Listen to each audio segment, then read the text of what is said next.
Apple's iPhone 17e just fixed the worst thing about the 16e, and the best part is you don't even have to buy a whole new phone to get the upgrade. When we tore down the 16e, we said it wasn't worth upgrading to.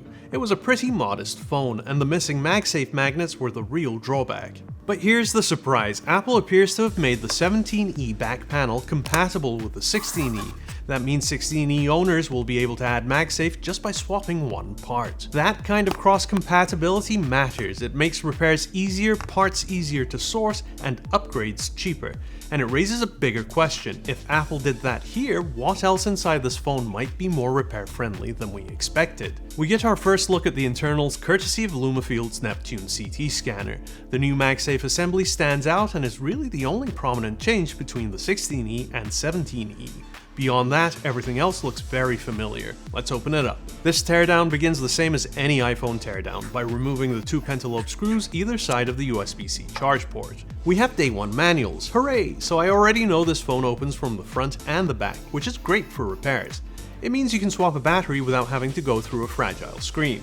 I'll start with heating the back glass to loosen the adhesive, but you can do this at home with a hairdryer. The goal is to get the glass hot enough to be uncomfortable to touch for more than 2 or 3 seconds. Then it's just a matter of prying the glass away. I'm using the iFixit anti-clamp, which I find considerably easier than just using a suction cup, but both methods work, you do you. As soon as a gap opens up, I insert my pick into the opening. That prevents the glue from re-adhering while I remove the anti-clamp. Then it's just a matter of cutting away at the glue while it's still in a semi-liquid state. Whether it's an iPhone, Pixel, or Samsung, this opening procedure has become the standard for most smartphones. With every new phone we open, we wonder, will we still need heat to get inside? Manufacturers are experimenting with adhesives thanks to repairable design laws in the EU and beyond. The iPhone isn't there yet though. Once inside, I can remove the lower cowling. The battery flex connector is clearly labeled with a positive and negative symbol, so I'll go ahead and disconnect it to cut power to the phone. Now that the device is safe to work on, the first thing I want to do is to remove the back glass that's sorta just dangling in the wind.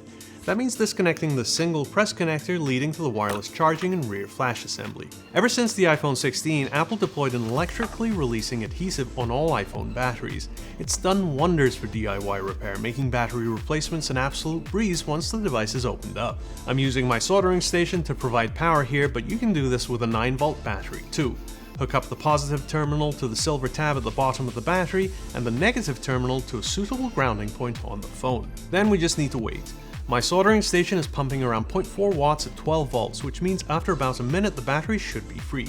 No force necessary, the battery just lifts out. The reverse side has the battery specs neatly sandwiched between the conductive silver film that's layered with the electrically releasing adhesive.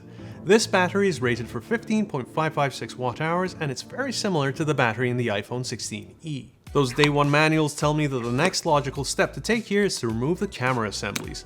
All the press connectors for those are hiding under this cowl. There goes the 12 megapixel selfie camera assembly. To get the main camera out needs a little more disassembly, a few screws and a spacer, followed by the 48 megapixel main camera itself.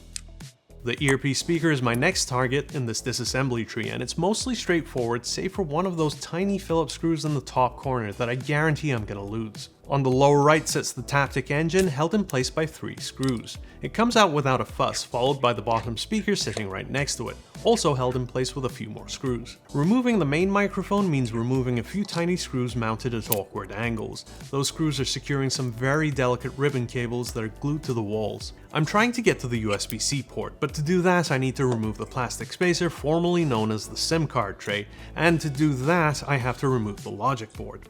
So why do I care about the USB-C port so much? Well, it's a high wear component that wears out after a certain number of mating cycles. Anyone that's had a phone for more than a few years knows the symptoms of a failing charge port. You first notice it when your phone doesn't charge after plugging it in all night. Then you have to figure out that you have to wiggle the cable and place the phone in a certain position to get it to charge. And finally, after a short career as some kind of rectangular budget Cirque du Soleil gymnast, your phone refuses to take a charge at all. The solution is a relatively cheap but often difficult to perform charge port replacement. The iPhone 16 solved this problem simply by bringing the SIM card tray further up in the disassembly tree. For whatever reason, that design improvement hasn't trickled up to the budget line of iPhone E's yet. And it's a bit ridiculous that so much has to be stripped out of this phone just to get to the charge port. It's a component that's far more likely to fail than the logic board or the plastic block masquerading as anything other than the manifestation of an engineer's obsessive-compulsive need to fill an empty space. And still, both those things come out first. Once I've removed everything inside the phone, I have to remove several more tiny side-mounted screws and douse the assembly in isopropyl alcohol before gently peeling back the flex cables, including a very delicate MEMS microphone in the lower corner. And it's only then that I can get to the two long Phillips screws on either side of the USB-C port and remove the port. Sheesh. Now all that we're left with is the screen. I could have easily removed this component first if I wanted to. Since the iPhone 14, we've had a dual entry system that has made both screen and back glass replacements extremely easy. Now that we have the phone apart, let's zoom in and see what changed, starting with the logic board. First up is the A19 system on chip, upgrading the older A18 found in the 16E, bringing with it Apple's latest silicon along with a bump in performance and power efficiency. But the biggest change of significance is probably the all-Apple designed C1X modem we first found in the iPhone Air, itself an iteration over the C1 modem we first saw on the iPhone 16E. Apple claims improvements of up to 2 times in data speeds and 30% less power consumption when compared to the C1. The minimum internal storage also gets a bump up from 128GB to 256GB without a price bump, which was awfully nice of Tim. Now the screens do still run at 60Hz, something some of you out there will be more fussed about than others, while the back glass finally gets the Qi 2 compatible MagSafe charging ring everyone was asking for. But the biggest surprise by far is just how many of these new components are interchangeable between the iPhone 17e and its predecessor, the iPhone 16e. Are you ready for this? The answer is pretty much everything. You can literally take an iPhone 16e logic board and place it into a 17e chassis because almost every component inside these two phones are cross-compatible. Here's one of our 17es with an iPhone 16e logic board inside it. The system registers the new parts and repair assistant configures those parts with only a single hiccup, the True Depth camera. That's the component that enables Face ID. I need to reboot the device to see if everything works as expected, and sure enough, Face ID itself doesn't work, but the selfie camera seems to function normally. Further testing on the wireless charging assembly reveals another couple of issues. The 16e doesn't seem to have the software to recognize the MagSafe attachment, so the signature thunk and animation I expected to see is missing. The jury's out on whether an iPhone 16e with a 17e back cover can achieve the 15-watt charge speeds of the 17e. We'll test and report back once we know. Still, that's pretty huge. The budget model of iPhone has long been a bit of a parts bin phone. One of the ways Apple cuts costs is by using old tech. You could swap a bunch of parts between the iPhone 8 and the iPhone SE, for instance. But an iPhone with this many interchangeable parts? That's big news.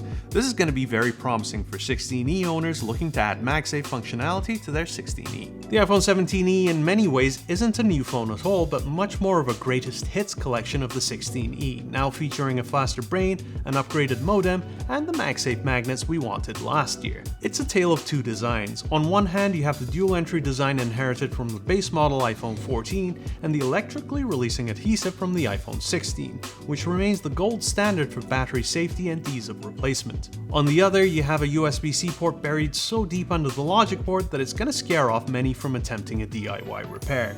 It's frustrating to see Apple solve this issue in the iPhone 16 only to ignore those gains for the E series. Still, that seems like small potatoes compared to the parts interchangeability. Having parts that work between phones is such a huge boon for repair and upgrade. Being able to essentially ship a Theseus a 16e into a 17e also means more salvage value, more refurbishment potential, and more ways for independent repair to stay ahead of the shredder. With that in mind, we're giving the iPhone 17e a provisional repairability score of 7 out of 10. Has Apple finally gotten the memo about repair? Our money's on this being driven by manufacturing efficiency more than anything else. Still, we take repair wins where we can get them.